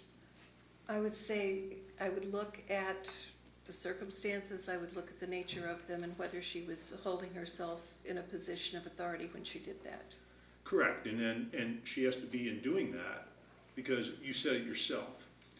When you decide that you're going to engage in public service by serving as a judge, you and every judge that's on this panel gives up a lot. You make sacrifices in your personal life, you make sacrifices with your family, but you do it for the greater good of the public, correct? Correct. So a judge has to be extremely sensitive and aware of his or her conduct, especially when a child that they love is involved in the criminal justice system. They have to be extremely careful about their level of engagement in that. Do you agree with that? I do. All right. And they not only have to avoid getting involved so that they're doing something improper, but that judge has to be careful that even while their motives may be well-intended, if they're doing something that the public perceives as something that's improper, that undermines confidence in what a judge does, correct? Correct. That was the basis of my comment about Facebook. If people see that the judge is friends with one lawyer, they're good, and their lawyer's not friends with the judge on Facebook, they're going to be concerned about bias. Thank you, Judge. And so I want to make sure that so when you're talking about mistakes that you viewed, you're talking about basically mistakes that Judge Gordon made in terms of how she was running her courtroom, how she was managing her docket, how she was dealing with the cabinet, how late her dockets ran, and then how she improved those over the course of time. Right. Although I did not say running late on a docket was a mistake. I would love to add here, if I may, long dockets on a dependency case or a domestic violence case, you have to balance a couple of things. You may have to keep and I've only seen this in some of the really heavy jurisdictions where you had a single judge, especially those judges in other counties or who have other counties to write as well. But they've got timelines to follow. And a judge has two choices. I can hear a case and follow the timelines. And the NCJFCJ report said that she was generally in good, following carefully the timelines, which is a huge thing. I can actually say with confidence that most judges don't follow the timelines. We did a survey just a few years ago when there was some legislation being considered that would have modified some of the timelines, and most of the judges just wrote back and said, there's no way somebody can meet these timelines. And I think what Judge Gordon was doing was meeting the timelines by hearing the cases when they had to be heard. So it's a balancing thing, and frankly, if you ask some of those parents who might have been there that day hoping to get their kid back or not to have their child removed, some of them would have said they'd be just as happy to stay late because they wanted some resolution for that case. So I just want to clarify, I did not say that was a mistake, but I was talking about those things that were mistakes. Thank you, Judge. I appreciate that. I did.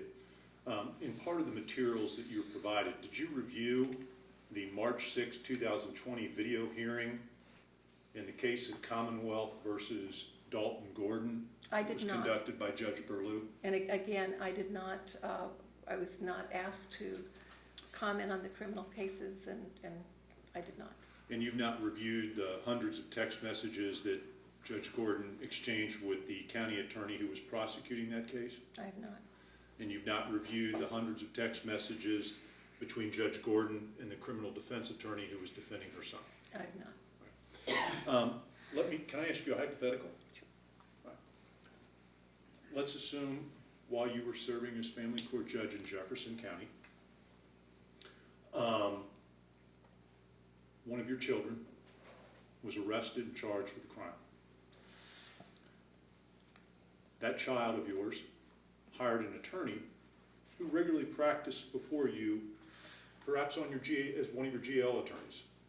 But that attorney also had a criminal defense practice and was qualified to defend your child.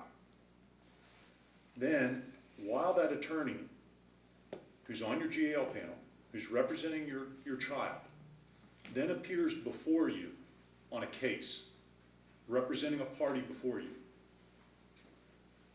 what are you going to do ethically in terms of the other parties that are involved in that proceeding? That wouldn't have been a terribly difficult decision for me because in Jefferson County, I could just move it over to another division. You would recuse in that situation, correct? Yes. Perhaps another option for a judge at a minimum would be to disclose that relationship on the record, advise the attorneys and the parties of all the facts that your child is being represented by the attorney who's before you, and ask if they want to consult and seek your disqualification. That might be another option, correct? I've actually used that one when I first started practicing. My brother-in-law was on the bench, and I did appear before him. We always disclosed it. I think the ethics rules were a little looser at that time about familial relationships. But we tried to keep me in other courts, but I did show up in front of him a few times, and we always disclosed it. I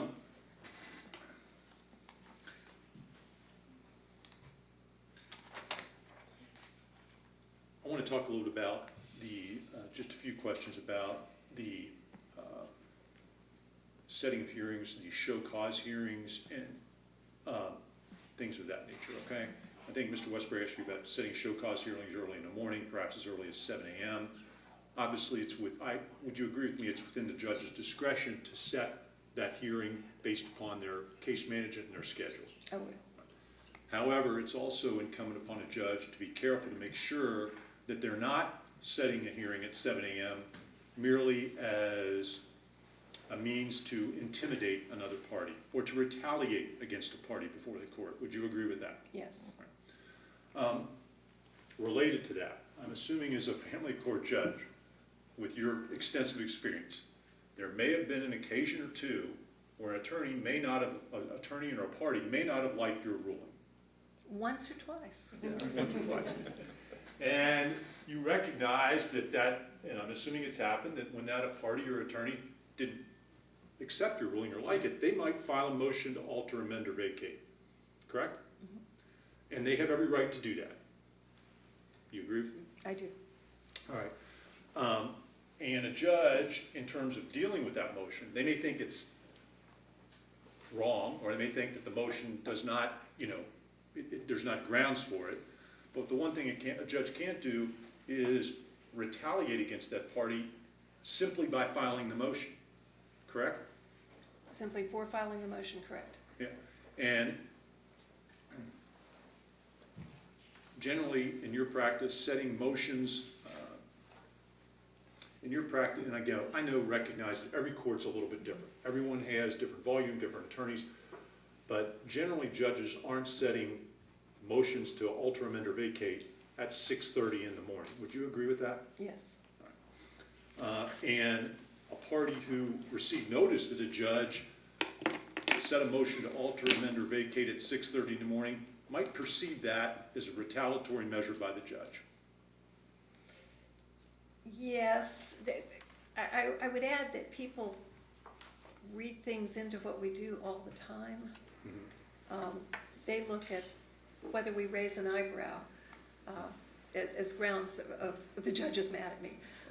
So yes, they can draw conclusions like that. And I recognize it's a very fine line that you have to walk. It's a tough job, but you just do the best you can, but you have to be aware. You agree with that? Yes. Also, Mr. Westbury asked you about GL assignments. And I just got a couple of questions. You indicated, and I think everyone agrees, that judges have the authority to appoint attorneys on GL assignments that they think best fits that family's needs, Yes. correct? And likewise, if a judge feels an attorney's not doing his or her job as GL, they have the discretion, if not the duty, to remove that attorney Yes. from the panel. But you would agree with me that it would be improper for a judge to arbitrarily remove an attorney from a GAL panel. Well, let me back up. Until 2020, there was no obligation for a judge to use a GAL panel. So I would have to first look at what the agreement was, what the expectation was in terms of having that panel. You know, it might simply mean, I'll appoint you if I feel like it.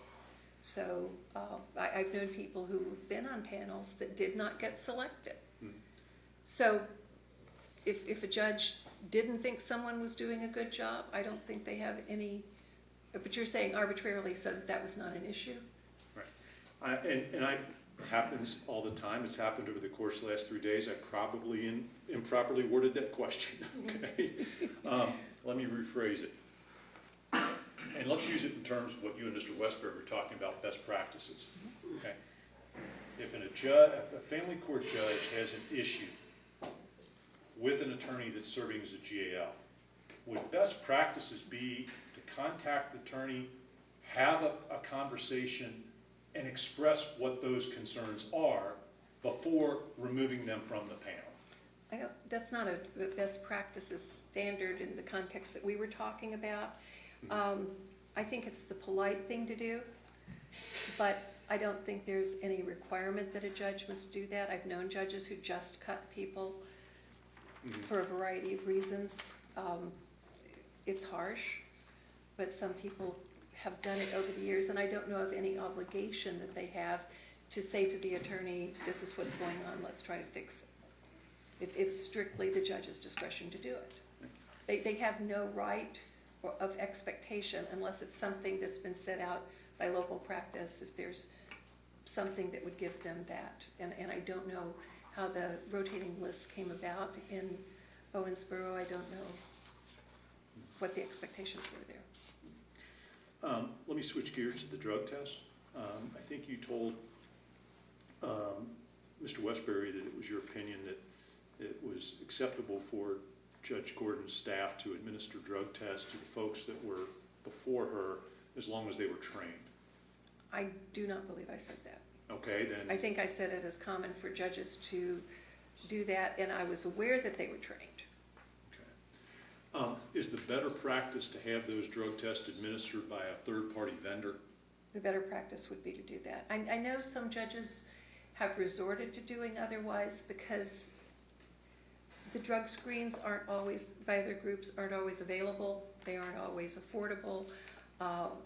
They can't always make it happen on the spot. So it's a constant struggle to make sure that we have available, affordable drug screens for our families.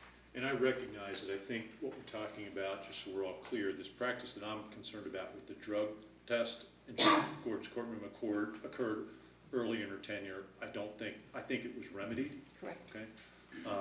But I want to make sure we're talking about the same time frame.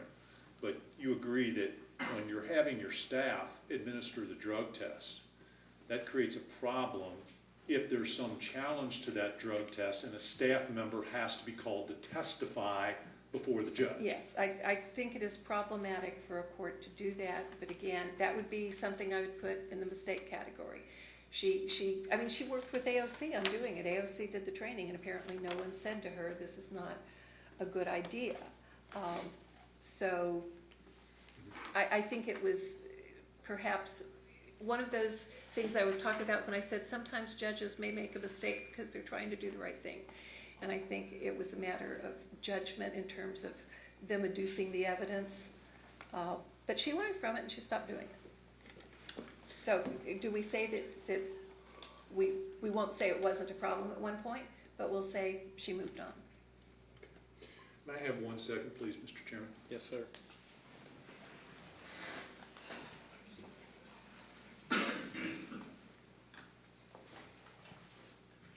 Thank you, Judge Fitzgerald. Thank you for your service. Thank you for sharing your opinions here with us Thank today. you. Thank you. Mr. Westbury? No questions at this time, Mr. Chairman. Thanks, sir. Judge, we'll open it up to the commission for questions. All right. Judge Coleman?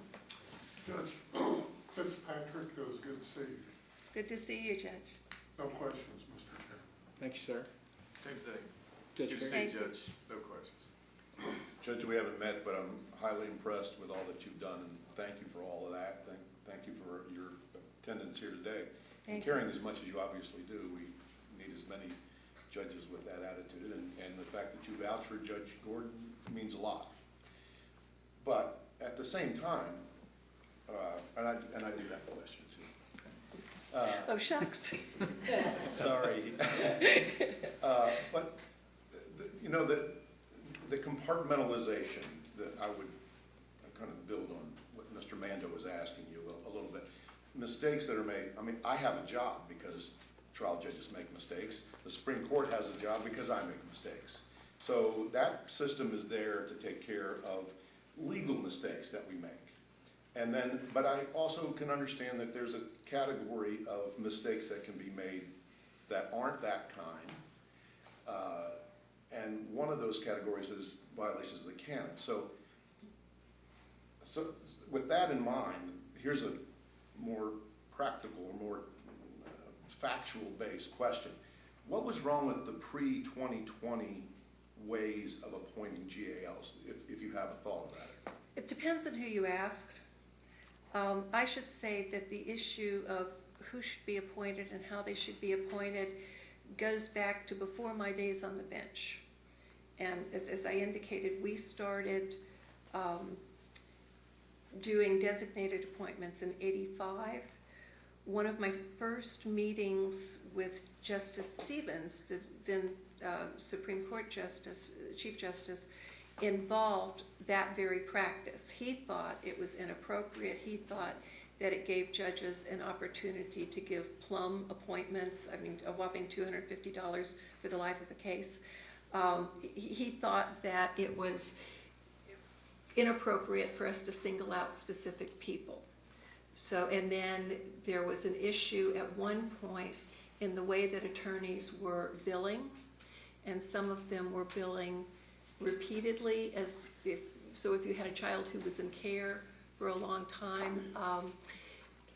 When that billing was established in by the legislature, we didn't have 8 million review hearings that we are required now by state and federal law to have.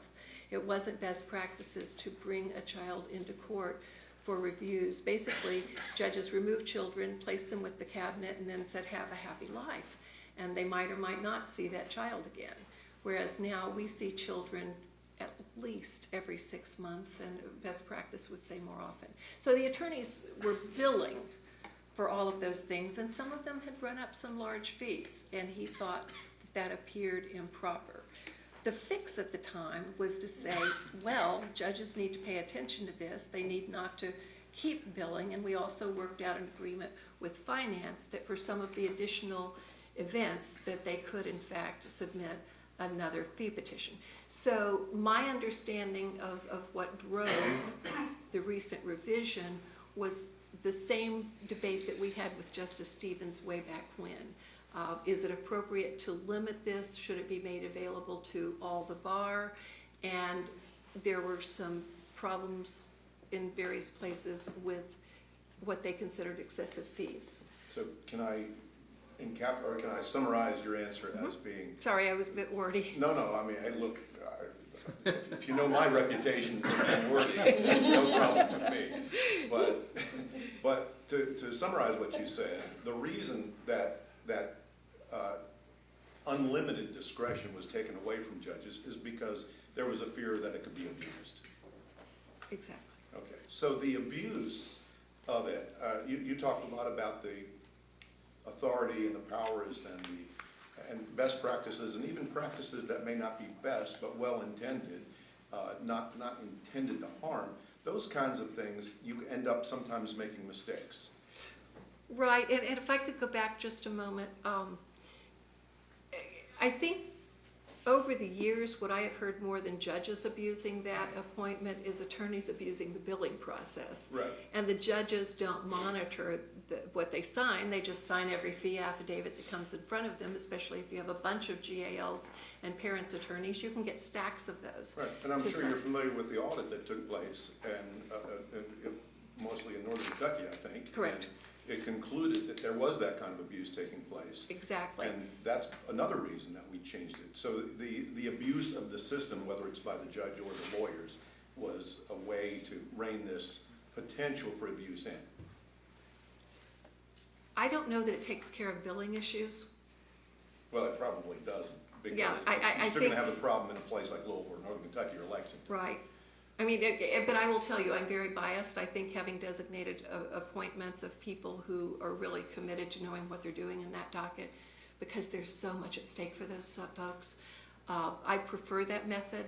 I bow to the wisdom of those that pass the law, or the rule, but I just don't know that the rule fixes what the perceived problem was. I agree that it doesn't. Okay. But I'm trying to make the distinction between, if, one of the ways that I am able to reverse a ruling below on the law is to find that the discretion that we have allowed a trial judge has been abused.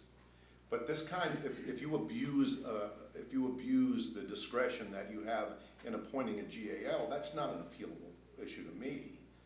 Isn't it this body that has to decide based on the facts and the burden of proof being clear and convincing evidence? We're the ones that have to determine whether a fact-based allegation, and assuming the sufficiency of the proof, whether that authority, whether that discretion's been abused. Wouldn't you agree? That's Yes. this body's Yes. responsibility. And that's the second compartment. So there are mistakes that we know this. We've designed a system to try to correct those mistakes without any necessity for punishing a judge. That's just part of the system. That's what I do. Then there's this other part where an abuse of discretion that isn't a legal error, that's what we have to do. And then the third category is just out and out violations of the canons. That's also our responsibility. And can't all three of those things exist at the same time that a judge is an excellent judge? I mean, we've heard so much. Certainly, I'd say a preponderance of the proof is that Judge Gordon is an excellent family judge. And you've done as much to establish that as anybody. But that can exist, that can coexist with her violations of the canons, can it? Yes, and I assume you're speaking here beyond the business of the issue of the GAL appointments. Yeah, because I certainly didn't see abuse beyond there. everything you've testified Yes. to and some of the issues that you clearly weren't asked to opine on. But I'm just saying that the fact that this is a wonderful family court judge doesn't mean that there isn't a responsibility of this commission to identify violations of the canons and sanction them as we deem appropriate. I would agree with that. That's all. Thank you, Judge. Judge Chandler? I'll be brief. First of all, it was, thank you, Judge Fitzgerald. It was really Thank you. helpful to me. I'm a district judge without a family court judge, so I still have the JD&A dockets. And I want to ask you about, when you say children in court, children encompasses birth to 17 up to the day before their 18th birthday. At what age do you envision triggering the children should be in court? Obviously not an infant. Actually, I want the infant in court on occasion. I can learn a lot from watching the interactions of the parties with that child in court. For example, I've had parents tell me that aunt won't ever let them visit, and that they try to see the child, but they just can't. Aunt says, no, she never asked to, she wants nothing to do with this child. She won't even look at the child, she won't hold the child, she won't do anything. And then I see them in court, and mom goes up to try to interact with the child, and aunt whisks the child away. You know, we learn a lot by interaction. It's good for us to see the child periodically. In fact, I used to keep a picture of my kids in my file, because if you have an infant that you suddenly see walking, then we've had a kid in foster care too long. So an infant would not need to be in court as much as an older child, but I would at least want to see the child periodically. Some states have statutes that require children to be in court, and different states have different ages. So some say 14, some say 12, some say 7, some say there's a presumption between 2 and 5. They're all over the board on that. Nobody can quite agree on the age. And again, the National Association of Counsel for Children, the ABA in its recent resolution, the NCJ, FCJ, none of those distinguish regarding the age of the child. But I do think we have to use a little bit of common sense. That's interesting, and that leads me to my next question, which will be brief. So just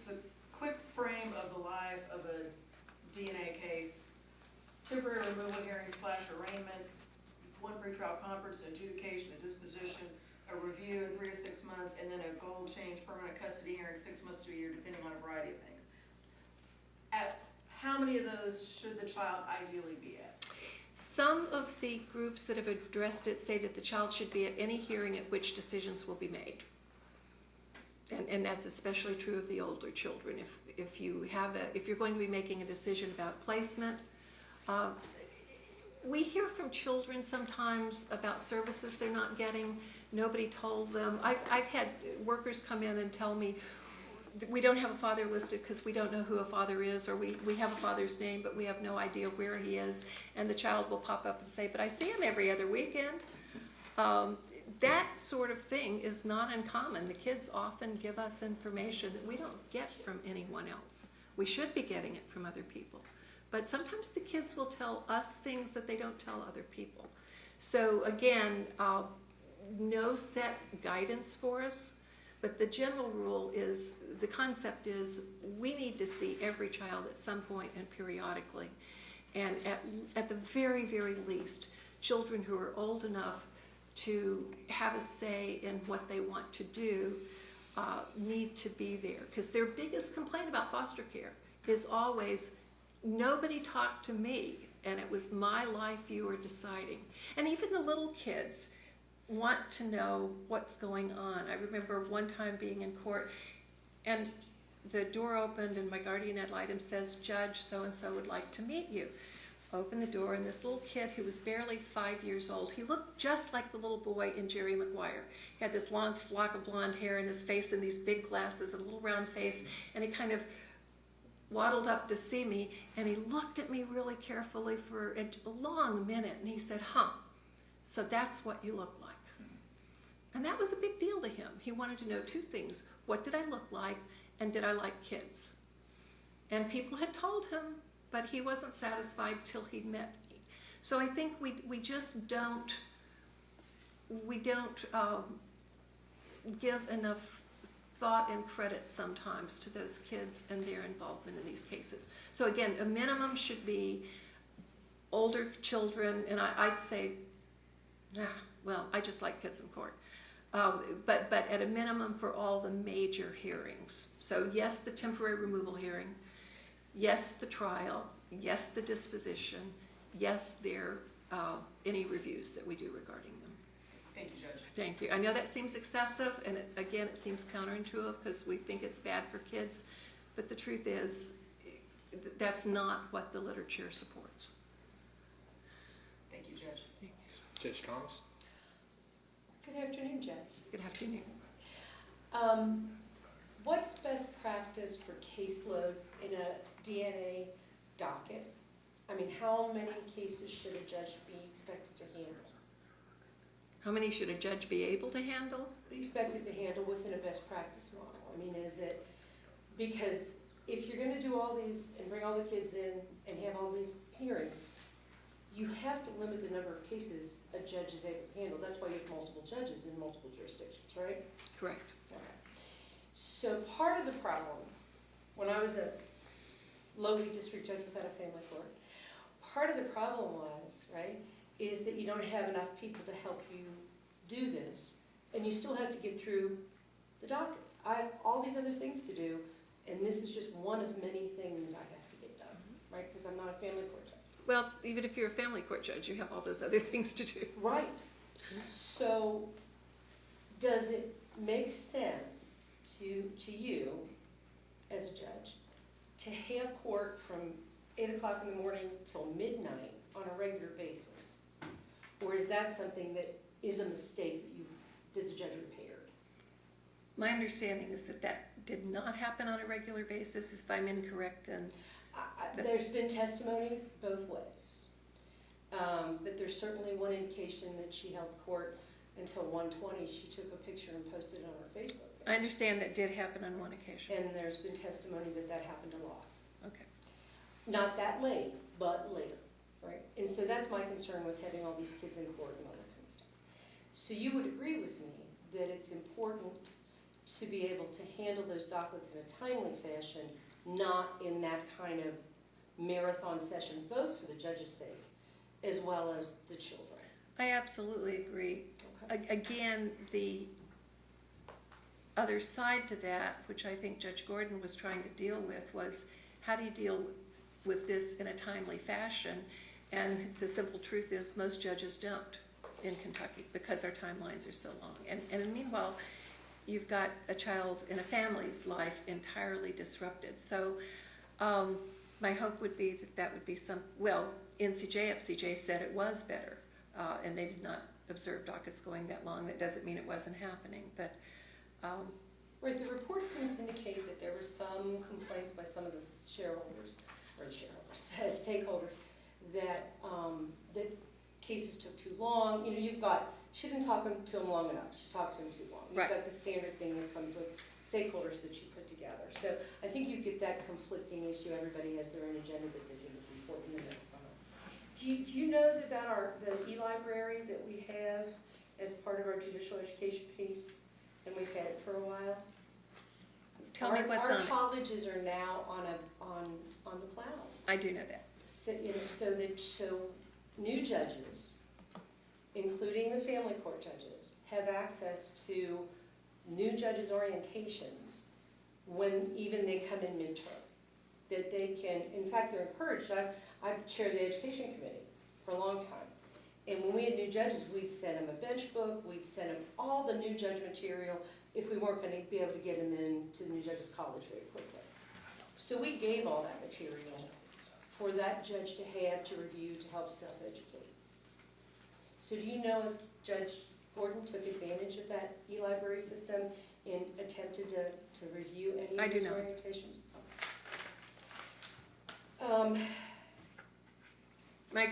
My experience has been, both in Kentucky and other states, that a lot of judges don't take advantage of what's made available to them. And they go when they need their CJEs. I totally agree with you, and I think that's wrong. I sent a letter to all the new judges saying, please do this, this is for your best interest. But and would you say that when you have court and require court at 6:30 or 7 in the morning, that's to adjust because the tremendous schedule, if you want to say that, versus it being retaliatory in some way. But that impacts more than just you and the attorneys, right? When you have court on an off-schedule time like that, Correct. like your clerks, you have to have a clerk. So now I'm pulling clerk staff in at 6:37 in the morning. So it's not just me and the attorney dealing with the show cause, or me and the caseworker dealing with the show cause. It's now my clerk has to be in the office too, right, to record. Would you agree? Some judges do their own recording. Okay, do you know if Judge Gordon did or she I do had a not. clerk? Okay, so we don't know how many people had to come in at 6:30 in the morning if they were gonna hit, or 7 o'clock. No, and that's always a consideration, whether you start early or go late, and you have to balance that and look at the availability of the parties and Right. all sorts of things. Right. And those were all the questions I had, Judge. Thank you. Thank you. Ms. McCall? No, thank you, Judge. Thank No you. questions. Judge, I had a question here.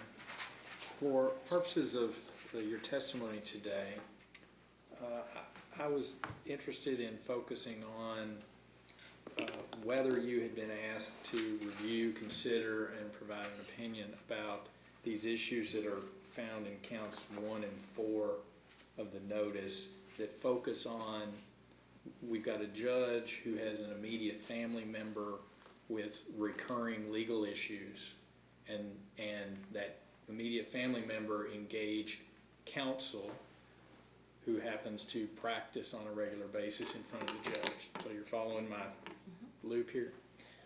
The issues of perceived bias, the issues of exercising influence improperly, was any of that presented to you to review, consider, and provide any opinion for us to? I was aware that there was an allegation regarding that.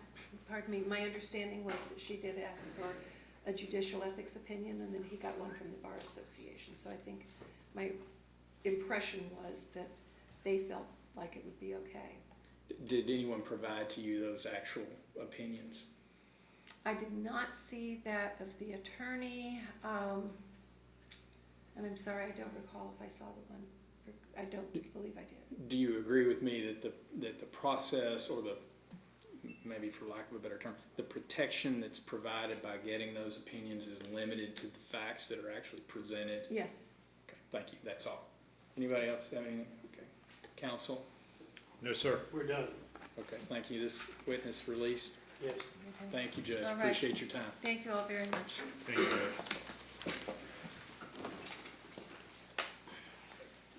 Council, we're 1:37, and I'm sure I've extended everyone a little bit longer. So can we take our lunch break at this point? And if we can, what's our plan for returning?